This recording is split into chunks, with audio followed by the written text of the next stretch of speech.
आज 16 तारीख को क्या कमल नहीं कमल सिंह के यहाँ उनकी माताजी की जमी है आज। तो ब्राह्मण समाज को अगर बुलाएंगे तो हम यादव समाज उनके यहाँ कोई नहीं जाएगा। जय यादव, जय माधव, जय यादव, जय माधव। ये जो जाति गणना सरकार करा रही है, कांग्रेस और बीजेपी आपस में मिल के बोटियों में समाज को तोड़ने के लिए, ये उसका रिएक्शन है। ये यादव समाज की रिएक्शन नहीं है, ये अखिलेश यादव जी का रिएक्शन है और बिहार में लालू यादव परिवार का रिएक्शन है, जो ये सुनने को मिल रहा है। जातियों में बांटो और राज करो। नमस्कार। भीमराव अम्बेडकर जो करना चाहते थे, उन्होंने जिस जातीय व्यवस्था के खिलाफ बिगुल बजाया था, उन्होंने जिस जातिवाद को खत्म करने की योजना पर काम किया था, तुम लोग उनके खिलाफ काम कर रहे हो, उस जातिवाद को पक्का कर रहे हो। खैर समझो, वैसे ही एक लाइफ एजुकेशन होती है जो आचरण सिखाता है आपको। उस आचरण को सिखाने के लिए मनुस्मृति है या रामायण है, महाभारत है, वो सब लिखे जा सकते हैं। आपको पता नहीं, उसके लिए मैं आपको डॉक्टर भीमराव अम्बेडकर की कुछ बातें बता देता हूं। अगर आप सुनेंगे ध्यान से और पढ़ेंगे डॉक्टर भीमराव अम्बेडकर को, तो मैं उम्मीद करता हूं आपको बात समझ में आएगी। देखिए डॉक्टर भीमराव अम्बेडकर क्या कह रहे हैं।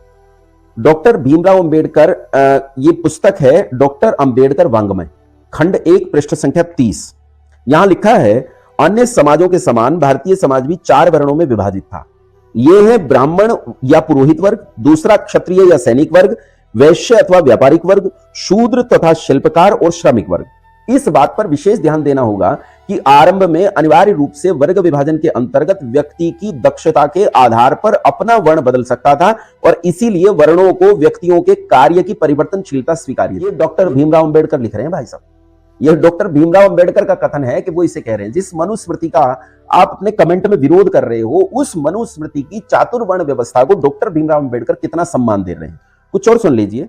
इसी पुस्तक के खंड 7 में पृष्ठ संख्या 170 पर वो कहते हैं, इस बात की पुष्टि के लिए परंपरा के आधार पर पर्याप्त प्रमाण है। ये देखो क्या कह रहे हैं डॉक्टर साहब, जिनका उल्लेख धार्मिक साहित्य में हुआ है। इस परंपरा के अनुसार किसी भी व्यक्ति के वर्ण का निश्चय करने का काम अधिकारियों के एक दल द्वारा किया जाता था, जिन्हें मनु और सप्तऋषि कहते थे।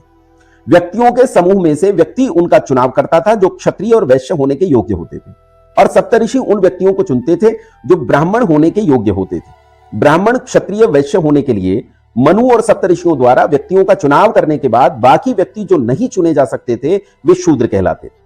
हर चौथे वर्ष अधिकारियों का नया दल नया चुनाव करने के लिए नियुक्त होता था, जिसकी पद संज्ञा वही मनु और सप्तऋषि होती थी। यह पद संज्ञा है, व्यक्ति का नाम नहीं है। तो यह डॉक्टर भीमराव अम्बेडकर के हिसाब से इस प्रक्रिया में यह होता था कि जो लोग पिछली बार केवल शूद्र होने के योग्य बच जाते थे, वे ब्राह्मण, क्षत्रिय और वैश्य होने के लिए चुने गए होते थे।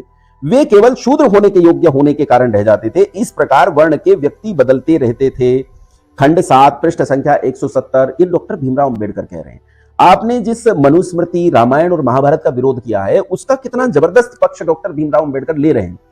आपने डॉक्टर भीमराव अम्बेडकर की एक पुस्तक नहीं देखी, एक भी, मैं शर्त लगाकर कह सकता हूं। मेरी लाइब्रेरी भरी पड़ी है डॉक्टर भीमराव अम्बेडकर के साहित्य से। आपने डॉक्टर भीमराव अम्बेडकर के पैरों की धूल को उठाकर नहीं देखा। वो तो देवता था, देवता।